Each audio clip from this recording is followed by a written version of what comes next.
ধানমন্ডি 32 মিলল এক রহস্যময় আয়নাঘর। হ্যাঁ, আপনি ঠিকই শুনেছেন। সম্প্রতি একটি নতুন কক্ষের সন্ধান পাওয়া গেছে, যা নিয়ে চলছে জল্পনা ও কল্পনা।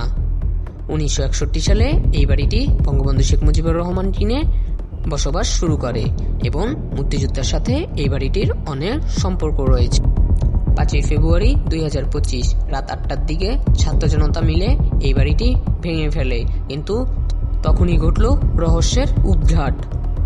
দেখা মিলল এক রহস্যময় বানকারের।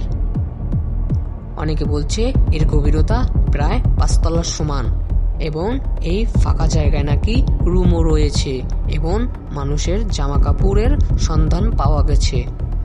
অনেকে দাবি করছে এটাই আয়নাঘর। আসলে কি তাই? আপনারা যদি জেনে থাকেন অবশ্যই আমাদের কমেন্ট বক্সে জানাবেন। এবং অনেকে তো বলা শুরু করেছে এখানে কুমিরও রয়েছে। এখানে রাজনীতিবিদ লোকদের এনে নাকি টর্চার করা হতো এবং এখানে তাদের আটকিয়ে রাখা হতো।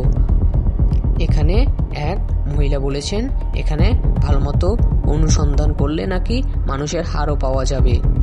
অনেকে দাবি করছে এটা একটি গুপ্ত রুম, যা মানুষকে নিরাপদ রাখার জন্য ব্যবহার করা হয়। আবার কেউ বলছে এখানে গাড়ি রাখা হয়। আসল কাহিনী কি তা জানতে অবশ্যই আমাদের সাথে থাকুন, আমরা আপনাদের জানাবো। আর অবশ্যই চ্যানেলটি সাবস্ক্রাইব করে রাখুন। আসলে এটা একটি রহস্যময় কাহিনী, যা জানার জন্য এখনো অনেক সময়ের দরকার।